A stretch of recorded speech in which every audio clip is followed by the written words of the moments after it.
Hello guys, and welcome back to today's video. My name is Zeke, the programming guy. In today's video guys, I want to show you how to change your bio on Threads. It's very easy. The first step to take is open your Threads app, log into your account, and then head to your profile. To head to your profile, click on the profile icon at the bottom right corner, and then once you're right here on your profile, the next thing you have to do guys is to click on the edit profile option right here on your profile, and then you can now see the bio option right there. Go ahead and tap on it and start changing it.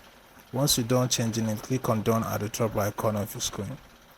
So guys, this is how I can do it. Hope this video was helpful. If it was, give this video a like and equally subscribe for more.